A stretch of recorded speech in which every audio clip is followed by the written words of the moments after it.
Hey everybody, Art Burns here. Happy New Year to all of you. I hope you had a wonderful time celebrating in whatever way it is that you celebrate, even if that is going to bed by 10:30 like I do.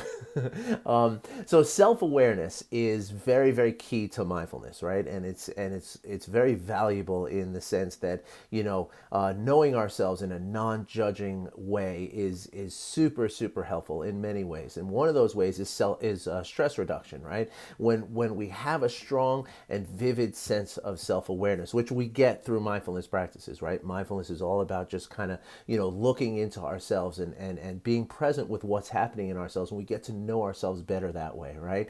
And when we have this vivid and clear vision of our own, emotions and feelings and body, sort of tendencies and all the like, we are able then to see the triggers that cause us stress. Okay, we're able to see them more clearly, and we're able to see them very early on in the process, because often it's not the first step of stress that's the harmful one. It's the 6th, the 7th, the 12th, the 13th, the 50th, the 60th. My point is that stress has a way of sort of going in its own momentum, and when that happens, that's when we start to take actions that are not, in our best interest, and we really start to experience, really dangerous health, risks as a result to that chronic, prolonged hyper arousal, right? But self awareness also is part of a really, really important process that winds up at the point of self confidence, okay?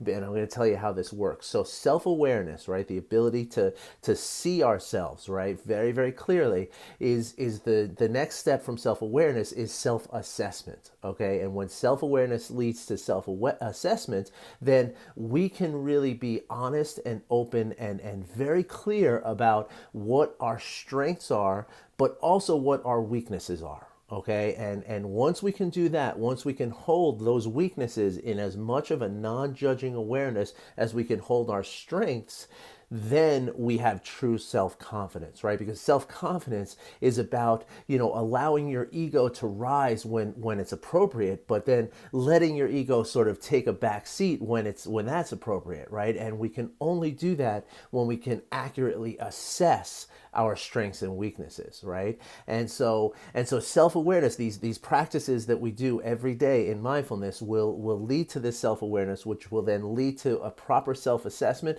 which will then end up in self-confidence. And this is something that can serve you in so many ways in your life, okay?